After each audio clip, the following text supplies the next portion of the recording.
Hello watchers, Peter watcher के एक और शानदार जानदार वीडियो में आप सभी का स्वागत है। हम फिर से लेके आ चुके हैं माय हीरो एकेडमिया का लेटेस्ट एपिसोड जो कि होने वाला है my hero academia season 7 episode number 17। तो आपका टाइम वेस्ट नहीं करेंगे और चलेंगे सीधे एपिसोड की तरफ। पर उससे पहले चैनल को सब्सक्राइब और वीडियो को लाइक करना बिल्कुल भी मत भूलिएगा। इस चैप्टर में बहुत ही कमाल की चीजें हुई हैं, तो उन पे अच्छे से ध्यान देते हुए हम लोग ये एपिसोड बहुत अच्छे से कवर करेंगे। पर इस एपिसोड की शुरुआत में हमको बेसिकली लेडी नगान दिखाई जाती है, यानी कि इस एपिसोड की शुरुआत वहीं से हो रही है जहाँ से लास्ट एपिसोड खत्म हुआ था। बेसिकली हमको सेंट्रल हॉस्पिटल दिखाया जाता है उस बड़े से लंबे चौड़े से अटैक के बाद, जहाँ से लेडी नगान बाहर निकलने की कोशिश कर रही होती है। वहाँ का जो डॉक्टर होता है वो कहता है कि you are a jail breaker, तुम एक विलन हो, तुम कहाँ जा रही हो। इस पे वो कहती है कि उसको इजुको मिडोरिया ने होप दी है, उसको ऐसी वाली होप दी है जो कि उसको आखिरी बार बचपन में दिखाई दी थी। तो बेसिकली मिडोरिया की मदद करने जा रही है, पर डॉक्टर अभी भी उसको रोक रहा होता है। तभी वो जो लॉक वाला हीरो होता है वो आता है और कहता है कि इसके जाने की जिम्मेदारी मैं ले रहा हूँ और बेसिकली इसको यहाँ से जाने दो।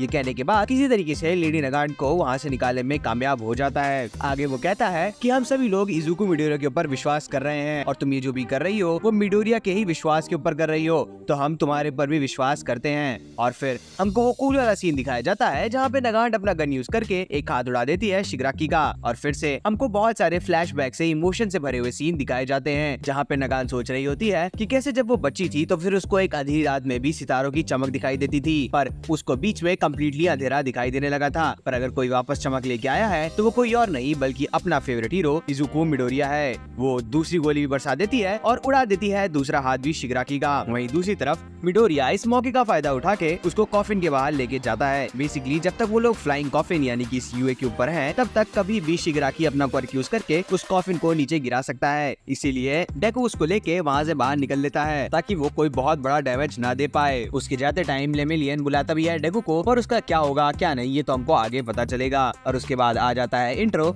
और इंट्रो के बाद कहानी यही से कंटिन्यू होती है। पर उससे पहले हमको इंटरनल स्ट्रगल दिखाया जा रहा है ऑल फॉर वन टोमुरा शिगराकी और टेंको के बीच में। मैं सच बता रहा हूँ, ये बात समझाते समझाते और समझते समझते मुझे थोड़ी सी बोरियत होने लगी है। इसको मैं इस बार बहुत जल्दी से एक लाइन में समराइज करूंगा। बेसिकली बात ऐसी है कि जो टेंको यानी कि जो बच्चा है वो टोमुरा शिगराकी का कोर है। टोमुरा शिगराकी विलन है और टोमुरा शिगराकी ने अपने कोर यानी टेंको को बचा के रखा हुआ है ऑल फॉर वन से। शिगराकी बोल रहा होता है कि तुमने क्या सोचा था कि तुम कनेक्शन यूज करके, जैसे तुमने मेरा कनेक्शन ऑल माइट और उसकी मास्टर यानी कि इसकी दादी नाना से कनेक्शन यूज करके मुझको कंट्रोल कर लिया था, वैसे तुम लेडी नगार्ड को भी कंट्रोल कर ले जाओगे। ये बहुत ही पैथेटिक सा प्लान था। तुम्हें ऐसा लगता है कि तुम लोगों को कंट्रोल कर लेते हो, पर बेसिकली जब उनको पता चल जाता है तुम्हारे प्लान के बारे में तो फिर वो अपना कोर छुपा के रख लेते हैं, जैसे कि मैंने अपना कोर छुपा के रख लिया था। बेसिकली इन्हीं तीनों ऑल्टर ईगोस के बीच में हमेशा लड़ाई होती रहती है जब भी हमें टोमुरा शिगराकी का वेस्टेड वर्ल्ड दिखाया जाता है। तब तक ऑल फॉर वन का जो वेस्टेड होता है वो चिल्ला के बुलाता है कुरुगिरी को। वो चाहता था कुरुगिरी शिगराकी को लेके जाए ऑल फॉर वन के पास। फाइनली जो मैंने कहा था लास्ट एपिसोड में उसको रियलाइज कर ही लिया गया है, तो कुरुगिरी को बेसिकली शिगराकी के पास ऑल फॉर वन को भेज देना चाहिए। उनको उड़ के चल के आने की क्या ही जरूरत है।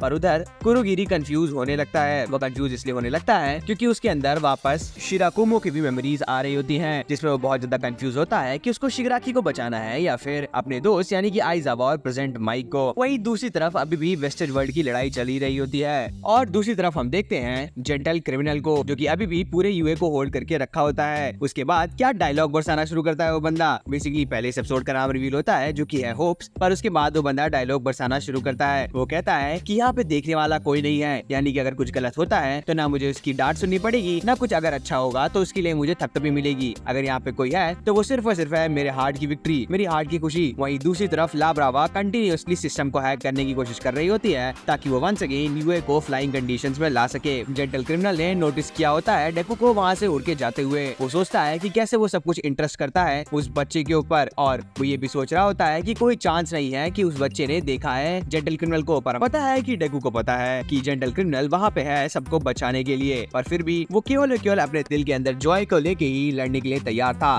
पर तभी वो देखता है बिजनेस क्लास के वो दो बच्चे जो सब कुछ रिकॉर्ड कर रहे होते हैं, और यहाँ से थोड़ा सा सीन फनी हो जाता है। वो सोचता है ओ माय गॉड कैमरा, अब तो थोड़ा सा ज्यादा करना पड़ेगा ना वहाँ। एनीवेज वो उन बच्चों को अंदर जाने को कहता है। वो कहता है कि यहाँ बाहर रहना बहुत ही ज्यादा डेंजरस है, पर वो बच्चे कहते हैं कि ये सिर्फ और सिर्फ उनकी गलती है कि इतनी ज्यादा बड़ी मार हो पाई, क्योंकि उन्होंने एक बहुत बड़ा डिस्कनेक्ट क्रिएट कर दिया था हीरो सोसाइटी और नॉर्मल लोगों के बीच में। नॉर्मल लोगों को पता ही नहीं कि क्या होता है हीरो सोसाइटी में। जब सब कुछ हुआ तो फिर सारा का सारा ब्लेम एंडेवर के ऊपर पड़ गया था, जो कि ऐसा नहीं होना चाहिए था। अगर सबको सब कुछ पता होता, अगर वो लोग सब कुछ अच्छे से कम्युनिकेट कर पाते तो सारी जिम्मेदारी ना पड़ी होती एंडेवर के ऊपर। वहीं दूसरी तरफ इस आइडिया से बहुत ज्यादा खुश होती है ला ब्रावा को भी, क्योंकि इसी आइडिया के कारण उसका प्यारा पति ला ब्रावा फाइनली दुनिया की नजरों में अच्छे काम करते हुए आ जाता है। तो फिर वो उन दोनों बच्चों का भी सिस्टम हैक कर लेती है। उधर जेंटल क्रिमिनल अभी भी अपनी पुरानी फाइट्स के बारे में ही सोच रहा होता है और फाइनली यूए का जो स्कूल होता है उसका जो थ्रस्ट होते हैं वो काम करने लग जाते हैं। पर तभी हमको दिखाया जाता है कोई और नहीं बल्कि सैंडमैन डेथ परेड का आफ्टरमार्च, यानी कि बहुत सारे जिन जो कि एक साथ लेके कूद रहे होते हैं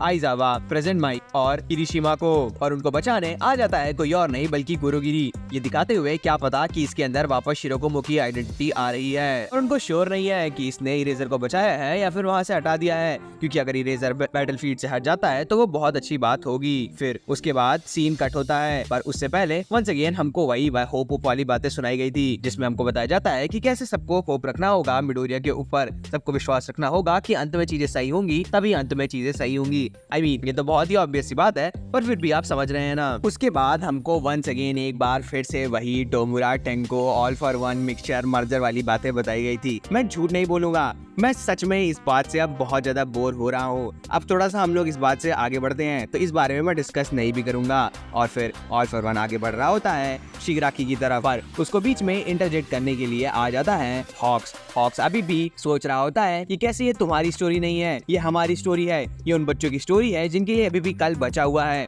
और फिर वो अपनी तलवार लेके बढ़ रहा होता है आगे, पर तभी अटैक कर देता है उसके ऊपर ऑल फॉर वन और उसको मार देता है।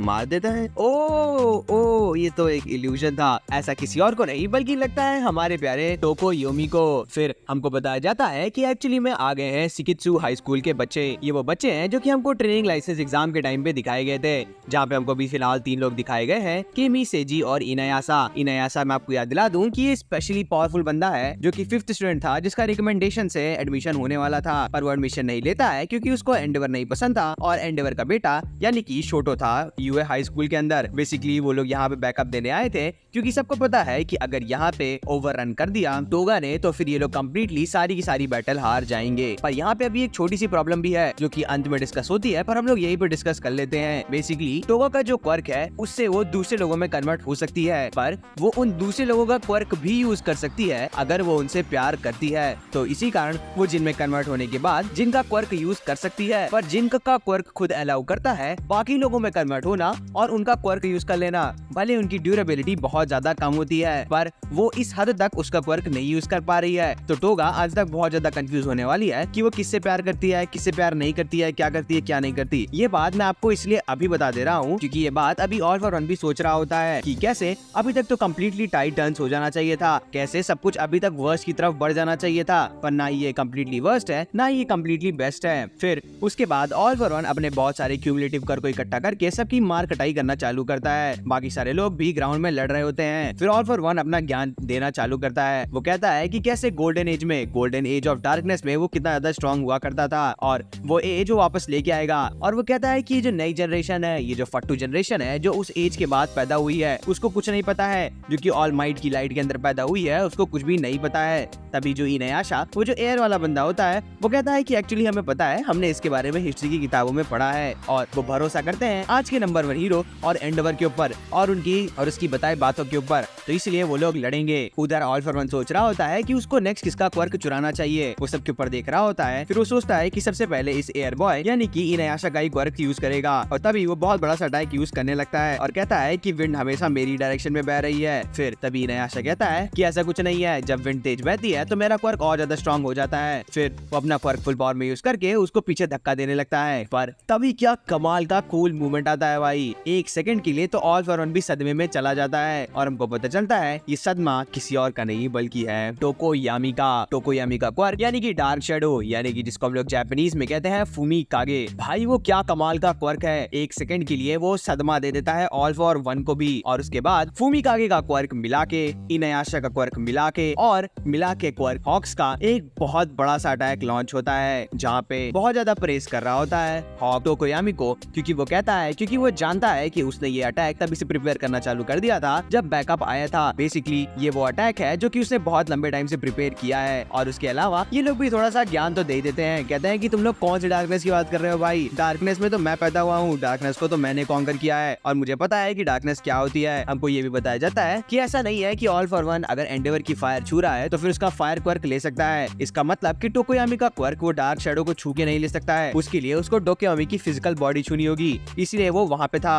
और वैसे भी हमको पता है कि उसकी स्ट्रेंथ कितनी ज्यादा है। और फिर वो एक कमाल का धमाकेदार मुक्का उसके ऊपर लॉन्च करता है जिससे उसकी पूरी शील्ड गिर जाती है और वो नीचे गिरने लगता है। और इस अटैक का नाम होता है ब्लैक अबिस लाइट ऑफ बाल्डूर, मतलब ब्लैक अबिस लाइट ऑफ बाल्डूर। बहुत ज्यादा सेंस तो नहीं बनाया पर फिर भी। और उसके बाद ये एपिसोड खत्म हो जाता है 19वें मिनट के मार्क पे, जहाँ पे आपको लग सकता है कि एपिसोड इतना जल्दी कैसे खत्म हो गया, पर एक्चुअली में यहाँ पे वही बातें होती हैं जो मैंने अभी आपको बताई थी, यानी कि बेसिक टोगा, फ्रॉपी और ओचाको के बीच के डायनामिक्स दिखाए जा रहे हैं, जहाँ पे फ्रॉपी और ओचाको खोजने में लगे हुए हैं टोगा को, क्योंकि जैसे मैंने बताया कि अभी तक टोगा के जो बनाए हुए जिनके पुतले हैं वो सारे क्वर्क यूज कर लेना चाहिए। उसमें से एक पुतला शिगराकी में कन्वर्ट होते दिखाया भी जाता है पर वो शिगराकी का क्वर्क यूज नहीं कर पाता है। इसका मतलब यही है कि अभी ऐसी इमोशनल स्टेट पे वो नहीं है कि वो कॉपी किए हुए क्वर्क यूज कर सके। पर बड़ी बात पता है क्या है कि अगर वो कभी भी अपना इमोशनल स्टेट चेंज कर ले गई तो बहुत ज्यादा पॉसिबल है कि वो सारे क्वर्क यूज कर पाएगी और उसी मोमेंट में जो सिचुएशन हमने अभी तक बात की है कि वर्स्ट नहीं है वो वर्स्ट हो जाएगी, क्योंकि भाई उसका क्वर्क एक हद से ज्यादा स्ट्रॉन्ग है। और इसी के साथ साथ ये एपिसोड खत्म हो जाता है। मतलब ये एपिसोड तो थोड़ा सा डीप कंटेम्पलेशन के साथ होता है पर इसकी कोई मिला के भावना इतनी ही होती है। तो फिलहाल तो इस एपिसोड में इतना ही। Thank you for watching and be the watcher.